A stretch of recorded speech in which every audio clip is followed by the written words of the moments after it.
Oke teman-teman, kita akan bahas liquidity lagi. Kemarin pertama kita sudah bahas trend line, lalu kita bakal bahas equal high yang sudah ada video di minggu lalu ya. Lalu hari ini kita akan bahas tentang swing point liquidity. Jangan di skip, silakan ditonton sampai habis videonya. Karena di swing point liquidity kita akan bicara cara entry dan trennya.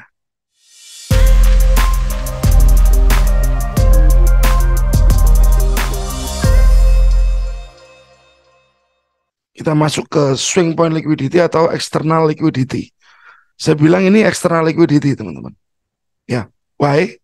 Karena if Anda tahu market ini bikin high, bikin low, lalu price masih di tengah, di kondisi-kondisi ini akan jadi liquidity.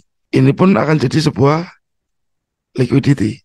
Ini bisa jadi liquidity, ini pun juga bisa jadi liquidity. Nah, but Anda harus tahu, teman-teman, ini saat dia naik dan ini tembus ke atas, berarti di level ini ada seller yang dijadikan liquidity. Sehingga price after tersebut dia akan turun ke bawah. Ya teman-teman. At least Anda nggak bisa begitu ini break, lalu Anda open di sini, Anda nggak bisa. Ya, harus ada yang namanya sebuah reaksi, karena di time frame kecilnya akan ada seperti ini teman-teman.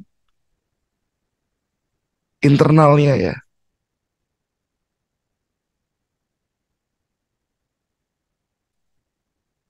Akan terbentuk yang seperti ini. Saya kasih warna hitam, saya kasih tipis. Nah, kapan Anda bisa entry? Ya, ya saat ini terbentuk change of karakter. Saya kecilin dulu, mungkin terlalu besar. Lalu lanjut, ini berpotensi jadi liquidity lagi. Karena waktu price naik, ya teman-teman, akan ada seller lagi yang akan in di sana. Seller yang akan masuk di sini. Akan begini. Di mana liquidity-nya? Di sini. Nah, karena ini kita bicara tentang sebuah tren. Kita bicara tentang sebuah tren. Sama, ini yang kita tunggu. Kalau trennya turun, itu juga sama, teman-teman. Low, high, lower low. Ini di sini ada buyer. Diambil, dia naik dulu. Ini ada buyer di sini. Yang harus di liquidity. Jadikan liquidity yang harus di liquidity. Ya, konsepnya sama. Saat ini diambil, ya Anda harus tahu di sini ada yang namanya pembalikan dulu. Nggak bisa asal ada lower low, Anda langsung entry. Karena bisa saja ini ada begini lagi, dia balik arah, teman-teman. Tapi Anda tahu di sini ada low lagi. Ya. Karena kalau di sini tidak ada pembalikan,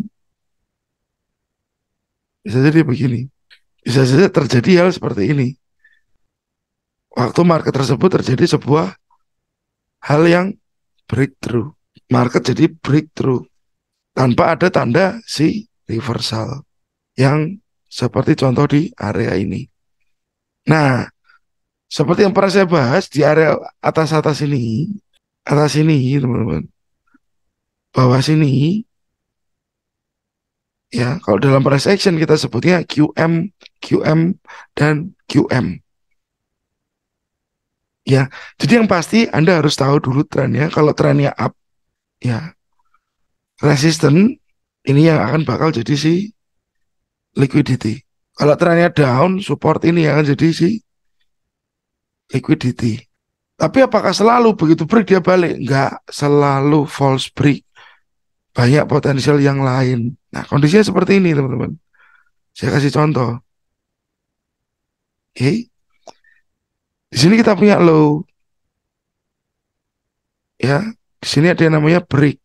Break ini bisa juga orang sebut sebagai boss. Break of structure. After break of structure, ini terjadi ambil liquidity. Ini lagi break bos.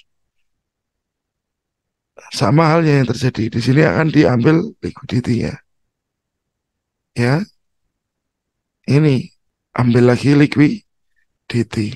Kita cari contoh di ujung ini aja ya teman-teman ya. Kita cari contoh di ujung ini aja. Di ujung ini pasti ada yang namanya QM kecilnya. QM kecilnya pasti ada.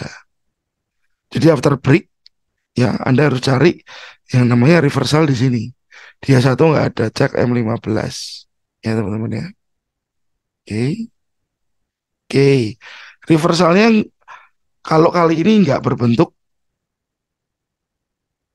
QM secara jelas, tapi dia awalnya dia sideway dulu teman-teman. Ya, sideway dulu. Oke. Baru ini break. Ada break di sini. Dia pullback on demand. Ya. Kalau Anda lihat QM, apakah seperti ini? Nah, dia naik. Ya teman-teman. Ini dalam kondisi yang downtrend tadi ya. 4 jamnya downtrend. Ya, di ekor sini. Ya, ini ujung ini di break lagi. Swing point liquidity.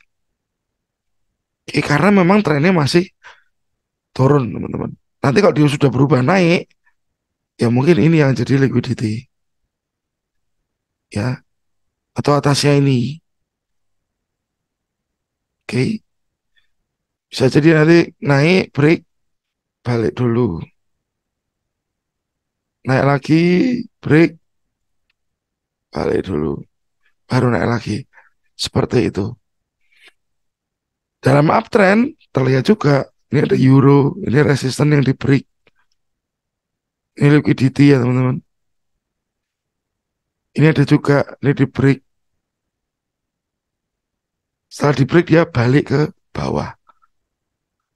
At least di sini pasti ada yang namanya liquidity. Oke. Karena dalam banyak pembelajaran, sell di mana? Resisten. Buy di mana? Support. Nah, at least ini sebenarnya yang jadi patokan utamanya. Sell di mana? Resisten. Buy di mana? Support. Itu yang menjadi tempat-tempat terjadinya liquidity. Ya teman-teman, untuk orang-orang yang pakai pola support dan resisten. Tapi orang yang trading dengan support resisten dan sampai sekarang itu berhasil, akunnya grow banyak teman-teman. Banyak, tidak selalu.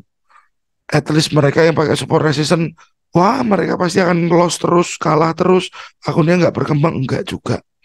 Orang-orang punya pola sendiri, dia punya kebiasaan sendiri, punya habit yang dibangun sendiri dari nol, ya, yang akhirnya dia sudah mengerti cara tradingnya menurut dia sendiri, konsepnya dia sendiri. Yang mana yang grow pasti punya mindset yang baik, terutama mindset terhadap si money management. Oke, semoga berkenan dengan video saya, semoga membantu Anda dan thank you. God bless dan semoga lancar apa yang Anda kerjakan. Thank you teman-teman.